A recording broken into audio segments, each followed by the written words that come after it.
একটা ছোট দ্বীপ আর একটা গর্ত। 200 বছরের বেশি সময় ধরে মানুষ খুঁড়েই যাচ্ছে, কিন্তু শেষ সত্য কেউ দেখাতে পারেনি। আজ বলছি সেই রহস্য, যেটা শুনলে মনে হবে মাটির নিচে যেন ইঞ্জিনিয়ারিং করা ফাঁদ। কানাডার নোভা স্কশিয়ার কাছে এই দ্বীপের নাম ওক আইল্যান্ড। এখানে সবচেয়ে বিখ্যাত জায়গাটাকে ডাকা হয় মানি পিট। নামটা যতটা সিম্পল, রহস্যটা ততটাই ভয়ঙ্কর। গল্পটা শুরু হয় একটা দেবে যাওয়া মাটি আর মানুষের কৌতূহল থেকে।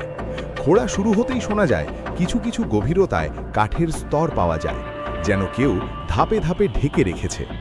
প্রশ্ন হলো, প্রাকৃতিক গর্ত হলে এমন লেয়ার কেন? আর ঠিক যখন সবাই মনে করে আর একটু নিচে গেলেই বুঝি ধন, তখনই ঘটে সবচেয়ে ভয়ঙ্কর ঘটনা। গর্তে হঠাৎ করে সমুদ্রের পানি ঢুকে পড়ে, পাম্প করেও পুরো থামানো যায় না। এখন প্রশ্ন, পানি ঢোকা কি স্বাভাবিক, নাকি কেউ ইচ্ছে করে এমন ব্যবস্থা করেছে?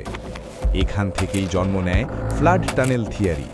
সমুদ্র থেকে গোপন পথে পানি এসে গর্তটাকে বাঁচতে দেয় না। আর দ্বীপের এক পাশে স্মিথস কোভ, এই জায়গা নিয়েও নানা ক্লুর কথা বলা হয়।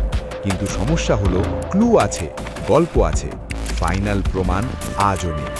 এটাই ওক আইল্যান্ডের আসল জাদু। যতবার তুমি সত্যের কাছে যাবে, ততবার যেন দ্বীপটা তোমাকে ফেরত পাঠাবে। তাহলে এই রহস্যটা আসলে কি?